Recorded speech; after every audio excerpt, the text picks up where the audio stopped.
উন্নত চিকিৎসার জন্য যুক্তরাজ্যের লন্ডনে গেছেন বিএনপির চেয়ারপারসন খালেদা জিয়া। বাংলাদেশ সময় বিকাল ৩টার দিকে তাঁকে বহনকারী রয়্যাল এয়ার অ্যাম্বুলেন্সটি হিথ্রো বিমানবন্দরে অবতরণ করে।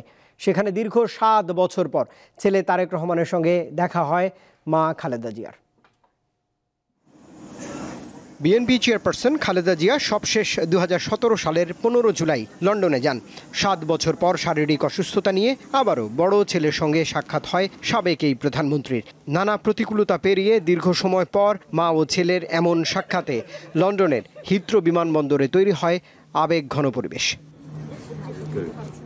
বিএনপির এই কাণ্ডারিকে বাংলাদেশ হাইকমিশনের পক্ষ থেকেও বিমানবন্দরে ফুলেল শুভেচ্ছা জানান ভারপ্রাপ্ত হাইকমিশনার হযরত আলী খান। পরে নিজে গাড়ি চালিয়ে মাকে লন্ডন ক্লিনিকে নিয়ে যান ছেলে তারেক রহমান। সেখানে কিছুদিন চিকিৎসার পর প্রয়োজনে যুক্তরাষ্ট্রের মেরিল্যান্ডে জনস হপকিন্স বিশ্ববিদ্যালয় হসপিটালে খালেদা জিয়ার চিকিৎসা নেয়ার কথা রয়েছে। এর আগে মঙ্গলবার রাত 11টা 46 কাতারের আমিরের পাঠানো বিশেষ এয়ার অ্যাম্বুলেন্সে লন্ডনের উদ্দেশ্যে যাত্রা করেন সাবেক প্রধানমন্ত্রী খালেদা জিয়া। গুলশানের বাসভবন থেকে বিমানবন্দর পর্যন্ত সড়কের পাশে দাঁড়িয়ে বিএনপির চেয়ারপারসনকে বিদায় জানাতে ঢল নামে বিপুল সংখ্যক নেতাকর্মীর। রুবায়েত হাসান, দীপ্ত সংবাদ, ঢাকা।